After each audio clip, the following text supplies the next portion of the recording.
విజయనగరం జిల్లా చీపురుపల్లిలో జనసేన పార్టీ నియోజకవర్గ ఇన్ఛార్జ్ విసనగిరి శ్రీనివాసరావు 2025 సంవత్సర ప్రైమ్ లైన్ క్యాలెండర్ను ఆవిష్కరించారు. ఈ కార్యక్రమంలో జన సైనికులు, పార్టీ నాయకులు పాల్గొన్నారు. ఈ సందర్భంగా ప్రైమ్ లైన్ యాజమాన్యంకు, సిబ్బందికి, వీక్షకులకు విసనగిరి శ్రీనివాసరావు నూతన సంవత్సర సంక్రాంతి శుభాకాంక్షలు తెలిపారు.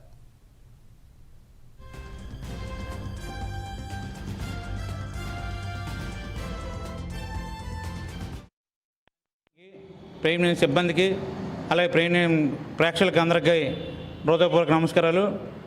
ఈ కొత్త సంవత్సర శుభాకాంక్షలు తెలుపుతూ ప్రజలందరూ కూడా సంతోషంగా ఉండాలని జనసేన పార్టీకి, టీడీపీ నాయకులకి, టీడీపీ కార్యకర్తలకి, బీజేపీ నాయకులకి, బీజేపీ కార్యకర్తలకి, ఈర మహిళలకి, జన సైనికులకి నూతన సంవత్సర శుభాకాంక్షలు తెలుపుకుంటూ ఈరోజు ఎంతో సంతోషంగా ప్రజలందరూ కూడా ఈ నూతన సంవత్సరం తెలుపుకుంటున్నారు. అందరూ కూడా ఇదే సంతోషం 5 సంవత్సరాలు కొనసాగాలనేసి జనసేన పార్టీ తరఫున, పవన్ కళ్యాణ్ గారి తరఫున అందరం కూడా సంతోషంగా ప్రజలందరూ, రాష్ట్ర ప్రజలందరూ కూడా సంతోషంగా ఉండాలనేసి మనస్ఫూర్తిగా కోరుకుంటూ, అలాగే ఈ ఏదైతే కొత్త సంవత్సరం వచ్చింది, కొత్త సంవత్సరంలో ప్రజలందరికీ, రైతులందరికీ మంచి పంటలు పండి, వ్యాపారస్తులకి వ్యాపారాలు బాగా జరిగి అందరూ కూడా మంచి అభివృద్ధి రావాలనేసి ఏదైతే పవన్ కళ్యాణ్ గారు, చంద్రబాబు నాయుడు గారు, మోడీ గారు ఏవైతే పథకాలు ఈరోజు పెట్టారో అన్నీ కూడా ప్రజలందరికీ అందాలనేసి మనస్ఫూర్తిగా కోరుకుంటూ, అందరూ బాగుండాలని, అందులో మనం ఉండాలని పవన్ కళ్యాణ్ గారి సిద్ధాంతం, అది అందరూ పాటించాలని మనస్ఫూర్తిగా కోరుకుంటున్నాను.